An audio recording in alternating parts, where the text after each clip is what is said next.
dia, boa tarde, boa noite, dependendo do horário que você está nos acompanhando. Está iniciando aqui mais um Outliers versão Expert XP 2023. Esse podcast foi criado para te aproximar cada vez mais dos maiores investidores do Brasil e do mundo. E para esse episódio aqui, mais uma rodada desse episódio especial que estamos gravando durante a nossa Expert, tem ao meu lado o nosso Head de Alocação, Rodrigues Gavioli, que já é conhecido por aqui. Vai, pessoal. Fala, pessoal, tudo bem? Um prazer estar aqui. A Expert tá linda. Vamos falar, hoje vai ter papo bom aqui para a gente tocar. Tem uma conversa muito bacana. E aí, a gestora convidada, ela já apareceu, ela já pode ser considerada da casa, Gabi. Eu já acho, né?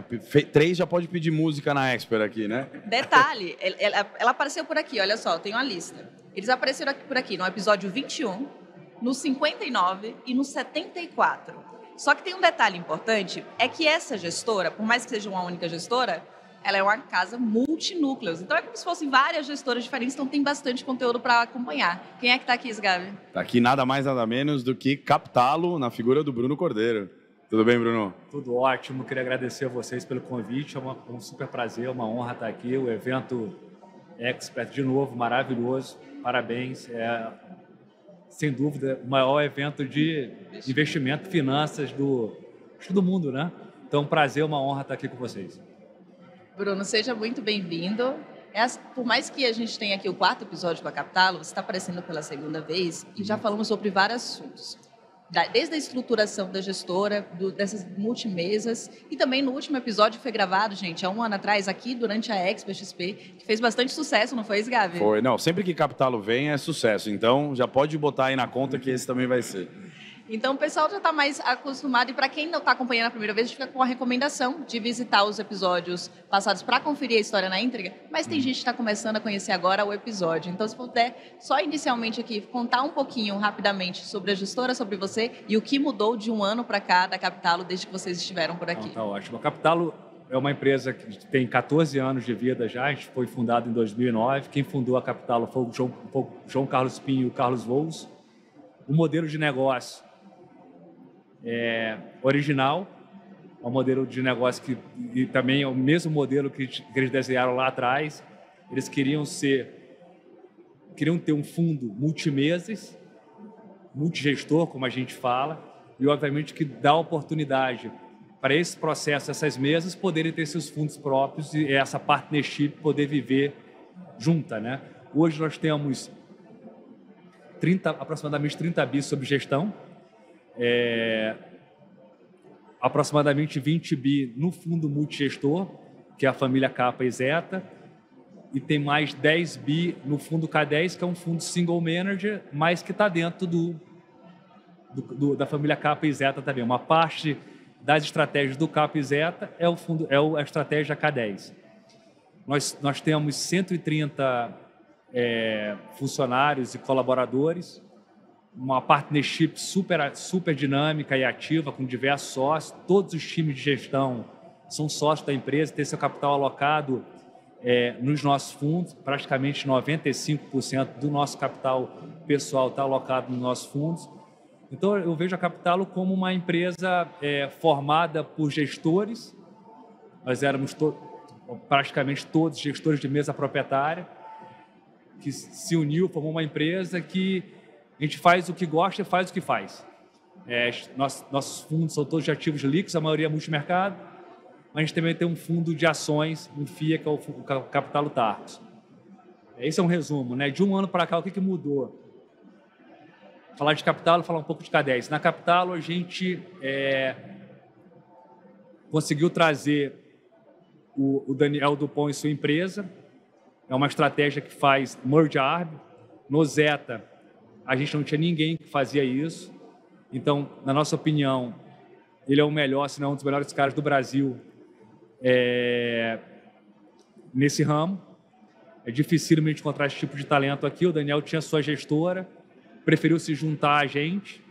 A gente, obviamente, que deixou o fundo dele aberto ainda, é um fundo de merge arb, mas ele entrou dentro do Zeta também. Posso só pedir para traduzir, para quem não conhece, o que é a estratégia de arbitragem de fusões e aquisições? Né? Ele praticamente opera eventos lá fora. Perfeito. Quando tem alguma aquisição de uma empresa em relação a outra, obviamente que ele tem a probabilidade daquela aquisição sair ou não.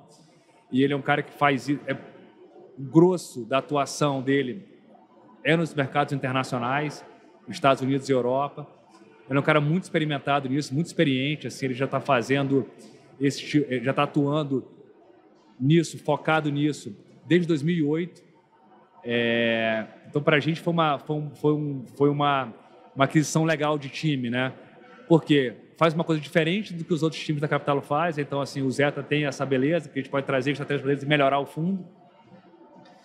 E, obviamente, que é um cara super maduro e obviamente, um empresário que vai ajudar também a gente nas discussões de empresa como executivo, né? Uma outra frente que a gente deu uma avançada muito boa nesses últimos 12 meses foi a gente vai abrir, probabilidade muito alta, nesse segundo semestre, um escritório fora.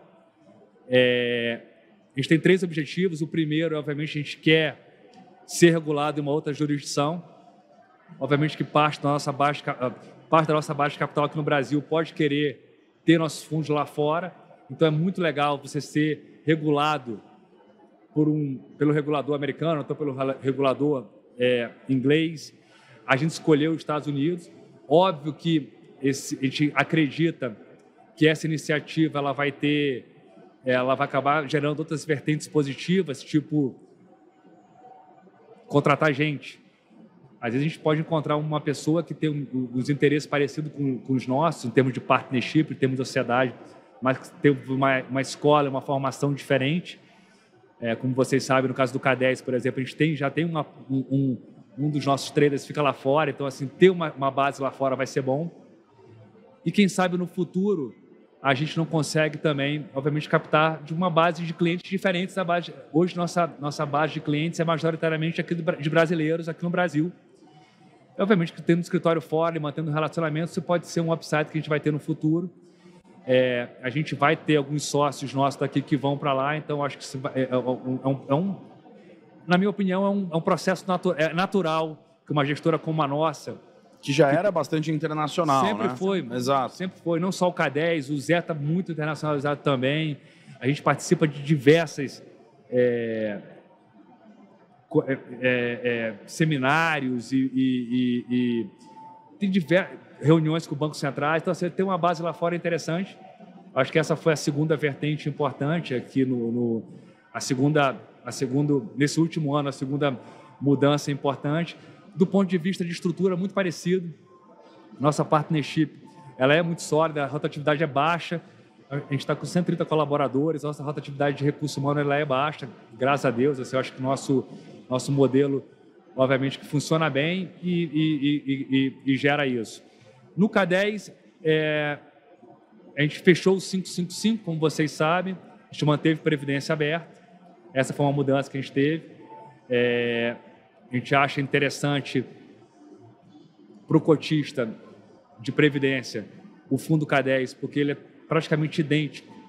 Até hoje ele foi quase 100% idêntico ao K10 555. A gente é um dos poucos fundos com esse target de retorno / target de vol na indústria que consegue executar a estratégia no ambiente previdenciário de uma boa forma. Uma segunda mudança que teve, para quem não é familiarizado com o K10, o K10 é um single manager que a gente faz, é um time de gestão, e a gente pode trazer alguns front books, que são times de gestões independentes, que têm uma participação pequena do capital do fundo, mas eles são independentes, são autônomos, e para trocar ideia com a gente, eles são nossos sócios, e é para deixar nossa discussão mais rica e ajudar a gente a minimizar erro no front book, que é o single manager, que é o risco dominante, que tem hoje 90% do capital do fundo, gere 90% do capital do fundo. Então, nosso primeiro front book ele começou ano passado, que é o Luiz Beltretti, que fica em Dallas, ele que é liderado por ele toca uma estratégia focada em opções de juros e moedas, e recentemente, indo até na contramão da indústria local, a gente conseguiu trazer uma estratégia, um time para fazer gestão de single names no Brasil, liderado pelo Bernardo Gomes, que é um trader, um gestor super experimentado.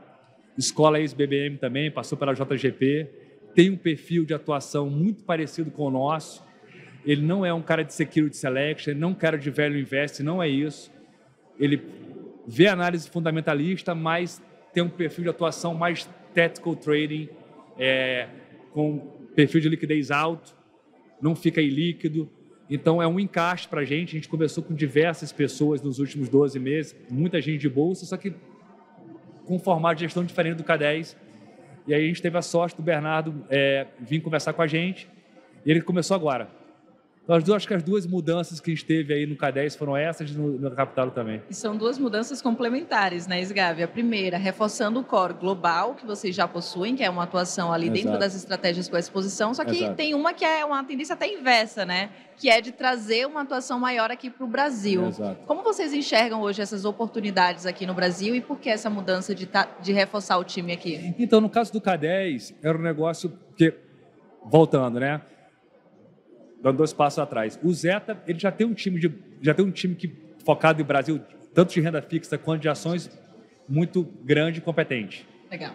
O K10, a gente sempre foi majoritariamente macro global, operando Brasil macro top-down. Então, a gente fazia muito renda fixa, quando fazia bolsa, fazia muito através de índice. Mas a gente tem a linha de negócio do front book, a gente queria ter de 2 a 4 front books. São pessoas sêniores que não querem ter sua gestora, mas querem estar num ambiente de trading super rico. E o nosso ambiente de trading do K10 é muito rico em informação. A gente tem um departamento econômico muito forte, a gente tem uma discussão econômica muito forte, a gente opera em diversos países, a gente opera em diversas commodities, como vocês sabem. Então, foi um pouco natural algumas pessoas de bolsa virem conversar com a gente. Legal. Os caras têm um ambiente bacana, têm um bom capital, fazem uma boa gestão, mas eles não fazem single names.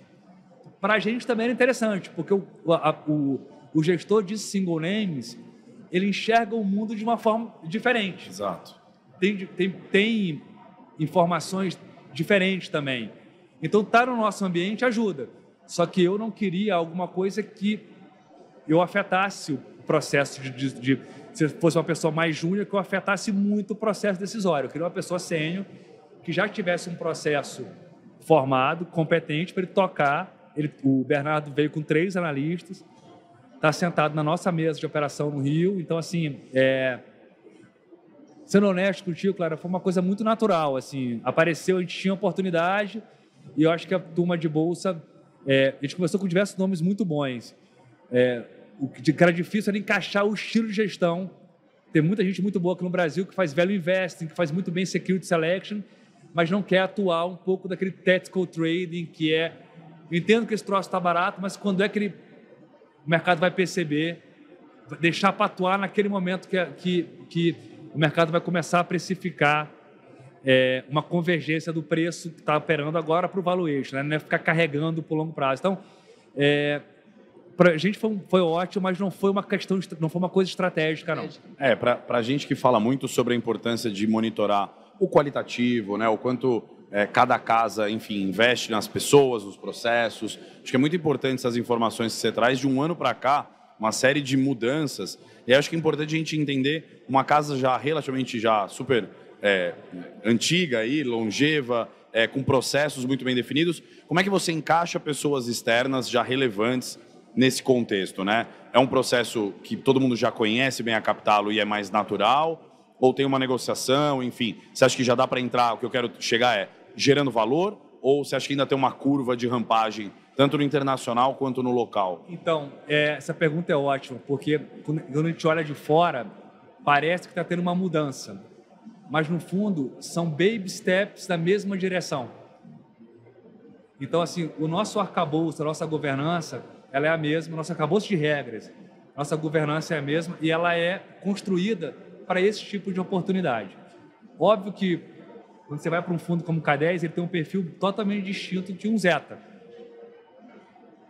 Quando a gente traz um Dupont para cá e deixa o fundo dele de merge arb aberto, a gente sabe que daqui a 6 meses, 1 ano, 2 anos que seja, se nossa base de investidores tiver interesse por merge arb, está lá o fundo Dupont, a gente é convencido que ele é um bom gestor e está dentro do Zeta, E nossos investidores, se tiverem mais interesse em imobiliário, eles podem investir no fundo dele que está aberto dentro da capital. Então, esse processo está aberto. No Cadeste tinha um processo que a gente chamava de... A gente queria ter uns front books, que era pessoa sênior que entrasse para fazer o seu negócio ali dentro, num ambiente que é muito melhor para ele do que fora, e que ia ajudar a gente a mitigar erro, trazer pessoas que são sênior, que veem um mundo levemente diferente, que tem um networking diferente, e que vai ajudar a gente no processo de trazer informação, nosso sócio.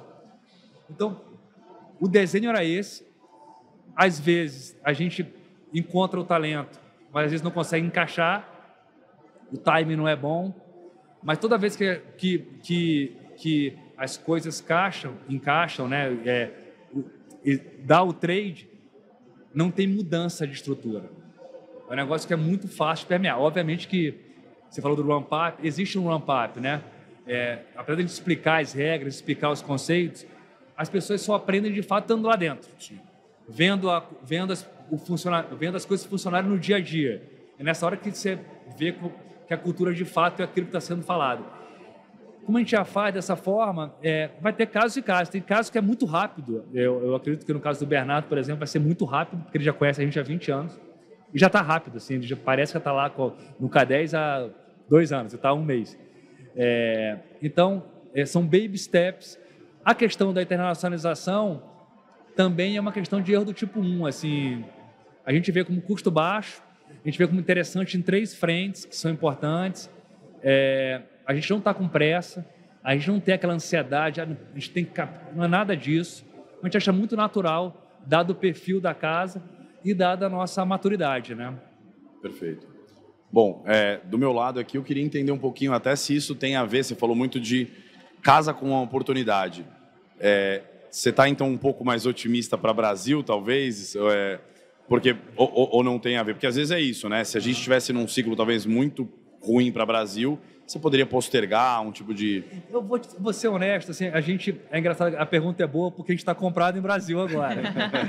O K10 está com kit Brasil aí. A gente acha que, falando rápido, a gente ciclicamente está numa fase ótima, nossos números de inflação estão muito baixos, a gente acha que os valuations são bons, então a gente está aplicado no pré, comprado em bolsa também.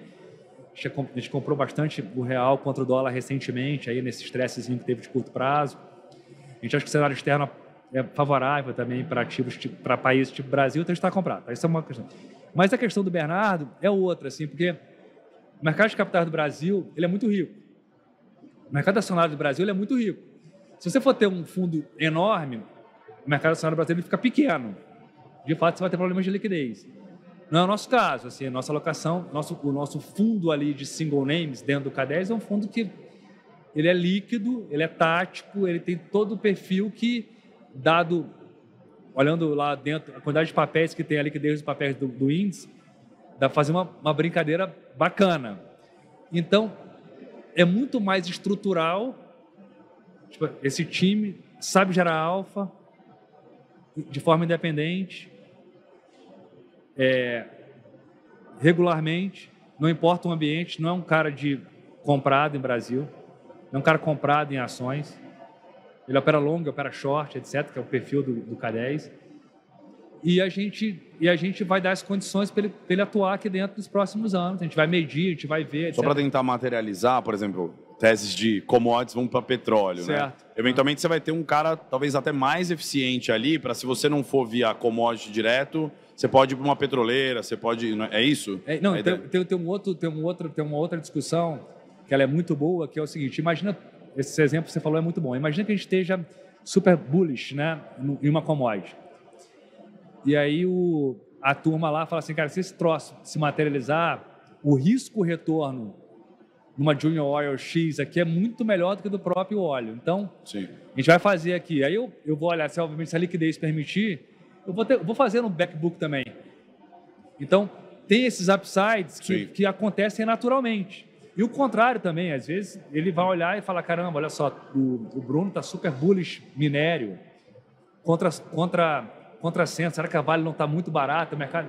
Você ganha mais veículos, né? Para operar teses, né? Agora, o importante é que é o seguinte, a gente não quer interferir, e não vou interferir, no processo decisório de single-names. A modelagem do frontbook, ela é de fato feita para o cara ser independente. Não estou trazendo um analista, ou estou trazendo um trader para operar dentro do backbook. Esse é um ponto interessante que casa na linha da pergunta do SGAV. Como é hoje essa dinâmica de troca entre os times? Levando em consideração que vocês possuem vários núcleos e que cada núcleo tem ali uma estratégia distinta. Dentro do ambiente capital. Dentro do ambiente capital e depois dentro do ambiente K10. Até para ver se sobrepõe às vezes risco. Ou seja, Exato. Você pode estar numa ponta comprado numa tese e na outra vendido. Dentro do ambiente K10, é um ambiente K10. Não tem esse negócio de a gente troca ideia, a gente exaure até o limite, a gente exaure tudo. O frontbook, ele é independente, mas se ele quiser correlacionar com a gente, tanto o Bernardo, o frontbook 2 agora, que é o Bernardo está tocando, quanto um, que é o Luiz Beltré está tocando, quando a gente pegou o track, a correlação era muito baixa. Se a correlação aumentar, não tem problema nenhum. A gente quer pessoas para ajudar a gente a fazer gestão e tocar o dele. No ambiente Zeta é diferente, certo? Nós somos 13 times independentes, cada um toca a sua estratégia, todo mundo maduro. Alguns times vão ter fundo, o K10 é um bom exemplo, mas existe de fato troca porque nós somos sócios. Então, assim, na raiz, nós somos todos sócios. Então, algumas mesas lá chegam para mim e falam, cara, eu acho que você está muito afobado nesse negócio, então vice-versa. E eu quero isso, porque assim, eu acho que a nossa ambiência, onde eu acho que eu queria que vocês fossem lá de novo, nosso trading floor é um negócio maravilhoso. Assim, a gente tem 70 gestores e analistas juntos ali, é super, super rico o ambiente. Mas, volta e meia eu vou estar comprado em dólar real, o Shindy que trabalha com o Carlos vai estar short no dólar real, o Nuno que está fazendo um hedge de alguma moeda dele vai estar... Essas coisas, cruza mesmo de fato, e para o Zeta é para ser dessa forma. Legal. O gestor do Zeta, o investidor do Zeta está investindo num conjunto de processos de investimento independentes e autônomos. Todo mundo é maduro o suficiente para tocar o seu negócio da sua forma. Algumas horas as correlações aumentam e diminuem. Hoje, não sei se vocês perceberam, ano passado, a vol do Zeta caiu muito, mas o retorno foi bem bom. Por quê? A gente diminui o risco? Não. A correlação entre as caixinhas caiu bastante. Sim. Legal. Então, um negócio que a gente até fez uma mudançazinha pequena na alocação de capital que beneficia o cotista, porque a gente está percebendo que a nossa matriz de correlação está melhorando com o tempo. E isso não é só eu estar comprado num ativo e o Carlos está vendido o mesmo ativo. É eu estar atuando em grãos, que é totalmente ortogonal do que o juro americano, que é totalmente ortogonal do que está acontecendo com eleição na Argentina, e tem posições no mundo inteiro. Então, o livro do Zeca é muito rico em a resultante, né? O livro resultante é muito rico porque, de fato, são diversos times e cada time desse com diversas subestratégias embaixo. Mas, assim, voltando à tua pergunta, existe troca de ideia. Algumas unidades são mais próximas da outra. Legal. Pensam de forma similar, apesar de atuarem de forma diferente. Às vezes enxergam o problema econômico de uma forma igual, mas atuam de forma bem distinta. Mas só enxergar o problema econômico da forma parecida já troca mais ideia. Sim. Tem outros não, que tem estratégia quantitativa, totalmente quant, que é o caso da K15. É um processo totalmente Você acha diferente. que esse modelo ele evita aquele consenso forçado, assim, né? Ou seja... O que evita o nosso consenso... A gente tem duas coisas, né, que a gente acha muito importante. Uma é a gente trazer pessoas para o Zeta que já ganharam dinheiro sozinhas. Quando eu digo sozinhas, assim, já teve o seu book, já teve seu fundo. Sim. E que sabe gerar alfa, e a gente dá um ambiente para ele que é muito melhor para ele gerar alfa naquele ambiente. Por quê? Quando a pessoa está madura a esse ponto, ela geralmente não sucumbe tanto a um ambiente e muda de opinião muito fácil. Se você traz uma pessoa mais júnior, ela está num ambiente muito rico de ideia, com muita gente mais sem, ela acaba colando um pouco e ela acaba ficando constrangida de ter. Então, nosso primeiro ponto é o seguinte: vamos trazer pessoas sêniores, independent thinkers de fato, já tem um track record bacana e o Zeta é isso. O segundo é que a gente sabe que mesmo assim pode correlacionar.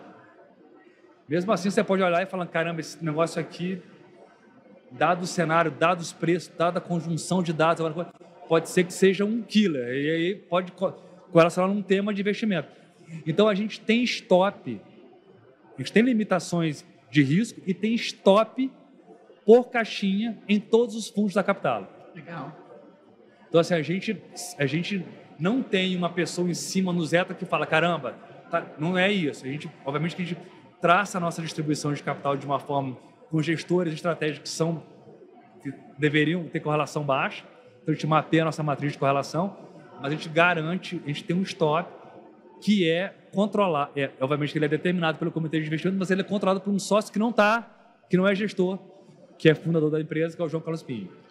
E ele trouxe um ponto aqui, Gabi, super relevante, que foi uma redução de correlação em uma das estratégias. E diferente do ano passado, em que a gente estava em um momento ali, até antes da Expo, estava num momento muito bom para os multimercados, a gente está acompanhando retornos mais lateralizados. Em relação ao CDI, o CDI como muito alto, mas de qualquer forma, quando a gente olha para a performance desses fundos multimercados, tem sido uma performance mais descorrelacionada ali entre as estratégias dentro da própria classe.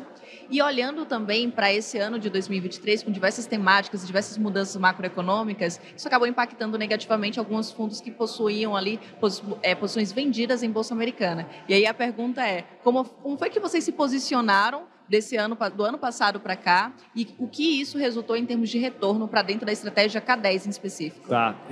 A estratégia K10 esse ano está próxima do CDI. De fato, a gente não está gerando retorno excedente positivo no FIC. O ano está difícil, de fato. A gente tinha dois grandes temas, né?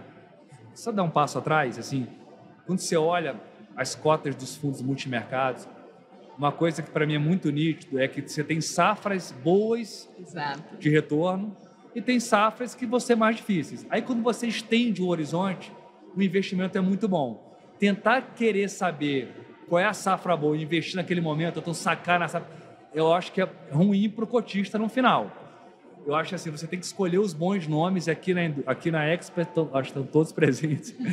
Tem muito nome bom no Brasil, tem muita casa boa que a gente admira bastante na Capital também. Então, assim, eu acredito que o investimento em multimercado tem que ter um horizonte mais longo, 2, 3 anos. Agora, voltando para o K10. Então, a gente tinha dois grandes temas de investimento esse ano. O primeiro era que o delta de política monetária do ano passado tinha sido grande o suficiente para o Ocidente desacelerar bastante. E o segundo era que a reabertura de China com um monte de estímulo que estava tendo ia fazer o crescimento chinês e o Oriente ia ser um destaque de crescimento. Quando você olhava o nosso livro, ele estava alinhado com essas duas forças macroeconômicas. O que aconteceu, de fato, foi o contrário. Assim, China capitulou bem antes e o Ocidente ficou muito mais resiliente do que a gente imaginava. E no meio do caminho aconteceu um negócio que para mim foi uma das duas surpresas, a terceira que eu não falei foi a maior delas, que desinflou antes de acelerar. Que se você me perguntasse ano passado, eu ia falar, cara, a chance zero disso acontecer, zero. E aí, assim, no nosso caso, no K10, a gente tinha muitas posições aplicadas em juros. E se você me perguntasse, assim, tinha discussão, mas vai ser hard landing ou vai ser soft landing? Lembra? Tinha essa discussão? Eu falava assim, para mim não importa. Se der pouso, vai pousar. Se pousar, se der soft eu ganho, mas ganho pouco. Se der o hard landing, eu ganho muito. Então, contando que deu o landing, tá ótimo para mim. E a discussão de óleo, que era nosso principal veículo, petróleo, né? Nosso principal veículo que ia refletir essa melhora de China, né? Não performou bem no primeiro semestre também. Então, assim, vou te falar que era como se fossem as duas posições core nossas. Você era um dos que estava com ouro no começo do ano também? Porque a indústria se posicionou muito em ouro no começo do ano. Não, né? Muito pouco. Mas voltando, essas eram nossas duas. Aí o que aconteceu, de fato? No meio do caminho, a gente tem que face reality, né? A gente começou a enxergar o que estava acontecendo. Sim. E não o que a gente achava que deveria acontecer na Bolsa. A gente teve resultados muito bons. E olha que a gente era baixista para a Bolsa também. Quando começou a desinflar, eu falei, caramba, a discussão do soft landing ela vai acontecer. Os mercados vão precificar isso e a bolsa estava super oversold. Então, nossa melhor atribuição de performance no CAD 10 do primeiro semestre foi na área de bolsa. Na parte aplicada em juros, a gente teve um case que foi muito ruim, foi o case de UK, que não é que era ideia top-down era ruim, o case foi ruim, as inflações prenderam para a gente para o lado errado e foi um detrator de performance. No petróleo, a gente estava certo, mas o preço, a gente estava certo na teoria, mas o preço não caiu, então o que a gente está vendo agora é o reflexo que a gente falava no começo do semestre, vai ter um déficit grande no segundo semestre e o preço está recuperando agora, então uma parte grande do nosso resultado recente veio dessa alta do petróleo. Então, assim, quando você olha o pano de fundo do primeiro semestre, a gente, de fato, a indústria se comporta, e a indústria brasileira é muito madura e cada gestor tem seu perfil. Cada um teve a atribuição de performance, cada um veio de... Totalmente a descorrelação diferente. chegou nas mínimas, né? Eu andava monitorando, os macros bateram os lows no começo do ano de correlação dos fundos macro. Mas no nosso caso, a gente tem um pouco essa característica de ser nimble, né? De ser tático. Então, a gente teve algumas operações cínicas. Uma delas foi o Brasil, a gente era muito negativo com o Brasil, a gente chegou a ganhar dinheiro no Brasil short no primeiro tri. Aí, a partir de maio, a gente, caramba, isso aqui vai ficar com cara boa. A gente foi flipando e ficando construtivo com o Brasil, porque ciclicamente está com uma cara muito boa. Então, assim, quando você olha, nossas ideias estruturais, elas nesse ano ainda não aconteceram, eu acho que elas vão acontecer. A discussão de juros está muito alinhada, na minha opinião, para o segundo semestre. Muito alinhada. A gente está com posições bem grandes no mercado de juros de novo, agora, olhando para frente. Mas a nossa atuação tática foi muito boa. Principalmente na Bolsa, nos grãos foi muito bem, nos metais foi muito bem. Então, assim, isso deu uma compensada. Infelizmente, a gente não conseguiu trazer retornos positivos acima do CDI. O CADEX está por volta de 8% no ano, positivo. Mas eu acho que é isso que eu te falei antes. Assim, vai ter safras e safras de retornos bons e a gente está satisfeito. Não sei se... Na verdade, eu queria mais entender se no K10 especificamente, talvez, óbvio, para frente é mais difícil, enfim. Mas olhando para trás, você consegue em percentuais dizer quanto geralmente de risco alocado você tem em commodities, juros, enfim? Então, 2 passos atrás. A primeira é, como a gente é um single manager, a gente tem toda a flexibilidade de atuar nas 4 classes de ativos da forma que a gente quer. Então, assim, a gente desenha o portfólio hoje com o que a gente acha melhor, a gente está vendo de melhores oportunidades hoje. Então, a gente não tem compromisso nenhum de estar alocado tantos por cento em commodities, não tem compromisso nenhum de estar alocado tantos por cento em juros. A gente olha as melhores, a gente já tem time de gestão, nós somos 14 pessoas hoje em dia, a gente separa os times, mas a gente olha no final e fala, olha só, vai ter mais juros, vai ter mais bolsa, vai ter mais short aqui, e desenha o melhor portfólio para você. Esse é o primeiro ponto. A gente acha que é o único fundo da indústria que mostra a nossa alocação de capital, uma proxy, que é difícil mostrar a alocação de capital.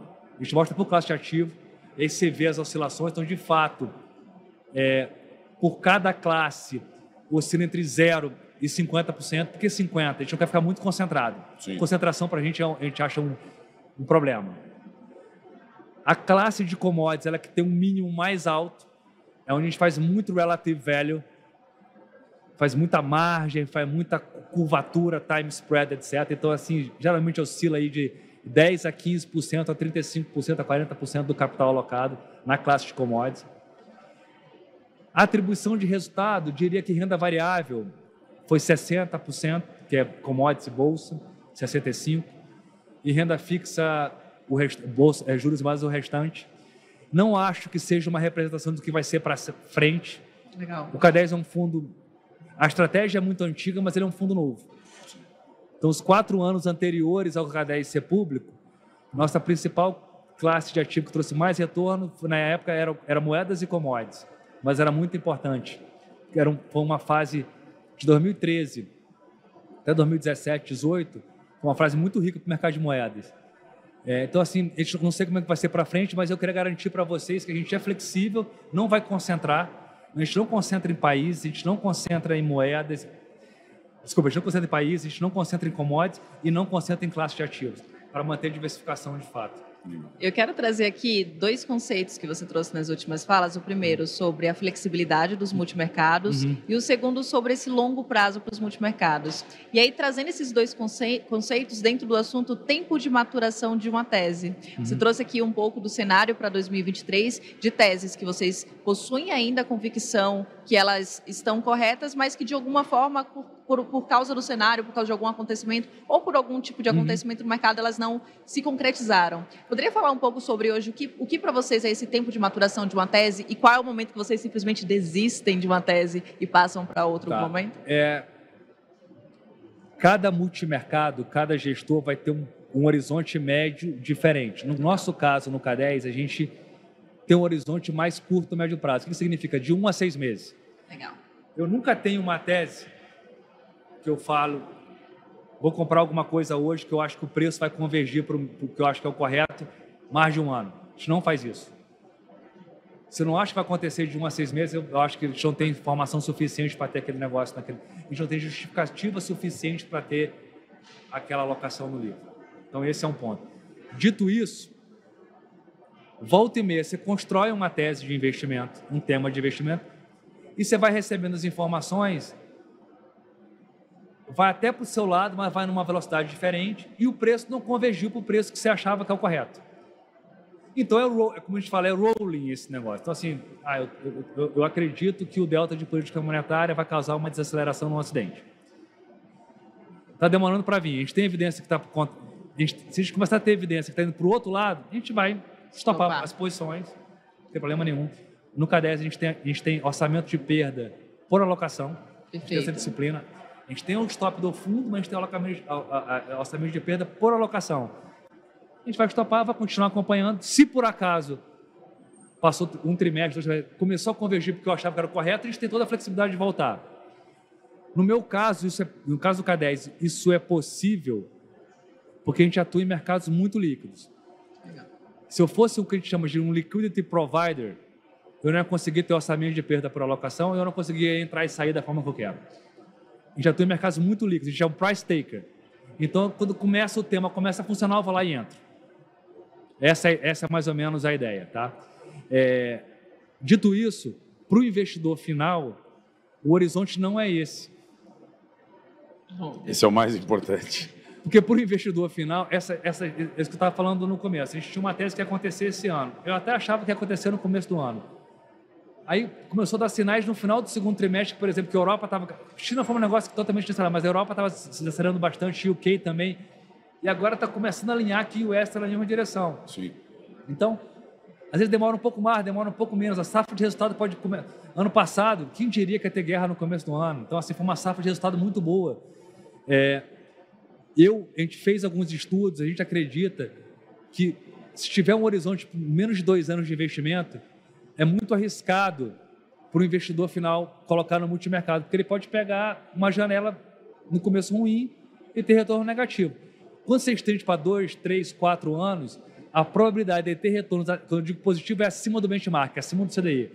Ter retornos excedentes positivos é muito alta quando você vai num fundo muito bom.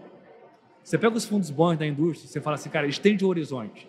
O cara que entrou ficou 3 anos, a chance dele ter retornos excedentes acima do CDI bem positiva é 90%, 95%, olhando para o histórico. Então, nossa recomendação é, se você tem um capital que você não acha que não vai usar no curto prazo, quando eu digo curto prazo, 2, 3 anos, a gente adora investir. Meu capital está 100% investido em multimercado. Boa. Você monta essas posições, eventualmente você tem algum cenário base, óbvio, você tem essa visão mais tática. Você sempre tem algum tipo de proteção? Você faz hedge ou depende do custo do hedge? Ou tem vezes que você, ao invés de mais peito aberto, você faz só a posição menor sem hedge? Como é que é a cabeça de vocês? Então, eu tenho... eu morro de medo da palavra hedge, morro de medo. Porque você quer hedgear o quê, afinal? Então, o que a gente faz? Tá? Hedge estatístico. É tipo assim, vou comprar o índice, né? Eu vou comprar o IBOV. Mas se o S&P cair, o IBOV vai sofrer, então eu vou vender o S&P. Fala, cara, mas você sabe se o S&P não vai subir pra caramba, mais do que o IBOV? Você vai hedgear o quê aqui? Você tem que ter uma opinião sobre o S&P de fato, né? Então, assim, hedge estatístico, só por causa da correlação, a gente não faz. Zero. Não gosto de um livro muito grosso, né? Que a gente fala que é muita posição, que aí faz os hedges para o outro lado. Isso aí, eu acho, aumenta o risco sem ter muito benefício do retorno. Tá? Mas o que a gente tenta buscar em vários momentos do tempo, e que é super difícil, é o seguinte: a gente seleciona várias alocações que a gente acha que tem um risco de retorno bom, simetria boa. Aí no final a gente olha o portfólio e fala assim: caramba, esse portfólio aqui está muito risk on. Vai que acontece alguma coisa inesperada e a gente vai perder dinheiro aqui, nessa classe, nessa aqui, essa aqui eu acho que ganha, mas não compensa. Será que não vale a pena a gente procurar algum ativo que tenha muita convexidade no cenário alternativo e perde pouco, ou então não perde, sei lá, perde pouco no cenário base, que vai deixar o portfólio mais rico, mas tem que ter uma característica que você ganhe muito no cenário alternativo e tem que perder pouco naquele tempo. A tal da convexidade mesmo, né? Geralmente é comprando opção. Sim. Então, isso volta e meia é debate de 2 dias no K10, a gente tentando encontrar, e às vezes não encontra.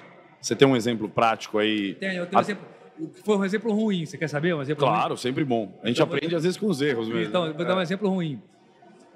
No Covid, o K10 ele terminou positivo em março, mas a gente teve o nosso maior drawdown no começo do mês e depois subiu pra caramba. Antes do Covid, a gente estava muito construtivo, principalmente com a Ásia e energia, muito construtivo. A gente começou a olhar o problema, falando: caramba, será que vai ser uma SAI? Será que vai ser um negócio mais... Aí eu falei assim: ó, pior cenário, vai dar uma recessão leve. Então a gente comprou muita call de ien contra o dólar, que geralmente performa muito bem quando você tem uma recessão e o juro global fecha.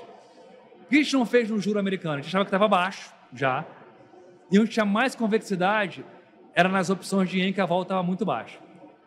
Então a gente fazia uma conta assim: aconteceu isso, o ien vai andar de 5% a 10%, se ele andar mais do que 4%, a gente vai estar comprado, a gente vai estar ganhando 30 vezes, 40 vezes, vai estar comprado em 200% do fundo em ien contra dólar via opção. E vai ganhar 30 vezes que a gente botou, a gente vai defender um pedaço grande do nosso portfólio. Começou março, os mercados de capitais tiveram um problema de liquidez, a gente não imaginava que acontecesse isso. O que aconteceu com o ien foi para o outro lado. Sim. Nossas opções vieram pó. Aí a gente tem que usar do recurso, que é o recurso que está sempre no K10, que a gente tem alocação de stop, né, de perda por posição. A gente saiu estopando tudo.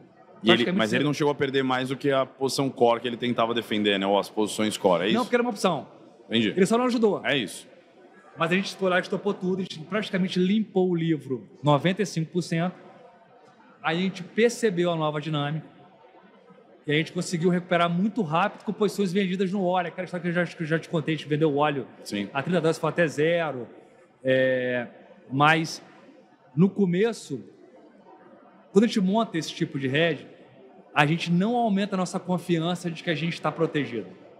Mas óbvio que a gente acredita que a gente vai gastar um prêmio. Claro. E se estiver correto, vai proteger de fato. Mas eu não aumento minha confiança. Quando a gente percebeu que não estava funcionando, a gente foi cortando nossas posições. Mas assim, acontece. Estatisticamente era improvável acontecer, mas acontece.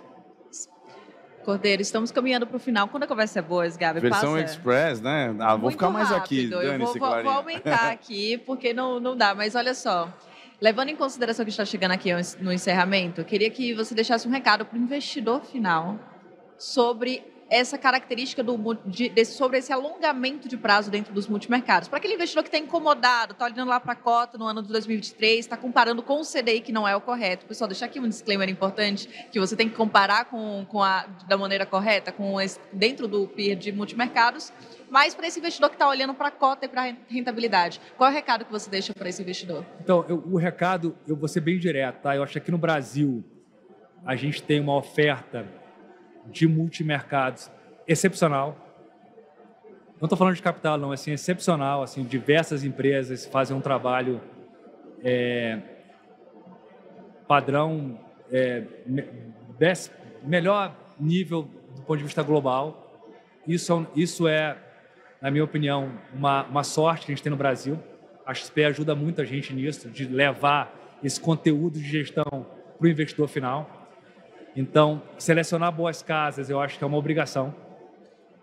E aí a XP ajuda pra caramba, porque vocês passam a informação para eles. Dito isso, não tem milagre. Ganhar dinheiro é difícil pra caramba e paciência é o nome do jogo. Se você encontra um gestor, eu sempre falo para meus investidores direto, para olha só, a única coisa que eu garanto é guarda alta e pé no chão. Tem que estar guardado porque é o seguinte, o mercado não é fácil, a gente tem que estar o dia inteiro. Se você ver minha rotina, eu passo muito tempo na mesa de operação, muito tempo em discussão, muito tempo fazendo análise. E a gente na Capital é assim, porque a gente acredita que o mercado é difícil e esse ofício é muito difícil. Mas dito isso, as oportunidades aparecem. Então ter paciência é o segundo nome do jogo. É tipo assim, o gestor tem que ter guarda alta e pé no chão, não pode ter soberba, tem que estar o tempo inteiro atento.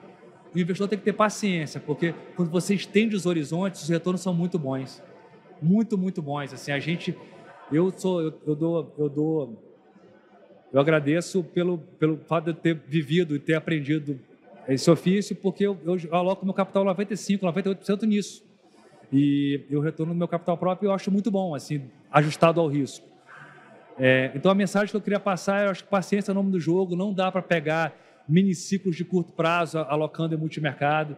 Eu não acho que seja uma alocação ideal. É ter paciência, separar aquele dinheiro que você acha que não vai precisar ali no horizonte de 2, 3, 4 anos, escolher boas casas e alocar e esperar. Perfeito, muito obrigada, Cordeiro. Mas eu queria aproveitar aqui que a gente está com o nosso head de alocação. Algum recado para esses investidores, Gabi? Olha, eu vou te falar, a gente tem uma predileção quase na casa ali por multimercados, né? De fato, a gente usa muito como um grande amortecedor e diversificador de teses e sem tentar operar o gestor, a gente sabe que são os caras que vão conseguir fazer esses movimentos mais táticos. Então, muitas das vezes, a gente até procura ter uma carteira diversificada não só em multimercados locais, que é a nossa preferência, acho que a indústria brasileira é fantástica, mas também tendo alguns veículos internacionais aí que conseguem trazer essa diversificação. Então, de 20% a 30% na classe para a gente é o mínimo ali nas carteiras, principalmente nas de médio e alto risco. Perfeito, muito obrigada, Gabi. Muito obrigada, Cordeiro. Obrigado a vocês. Nosso Outliers versão Expert XP fica por aqui. Estamos num mês especial, porque estamos tendo 2 episódios do Outliers por semana. Em outubro ele volta ao normal, mas aproveitem para acompanhar um pouquinho de perto de tudo que a gente está acompanhando aqui na Expert XP. Tem muito conhecimento, a Expert é conhecida por essa democratização do conhecimento e a gente está aproximando cada vez mais os gestores de vocês através do Outliers. Até a próxima.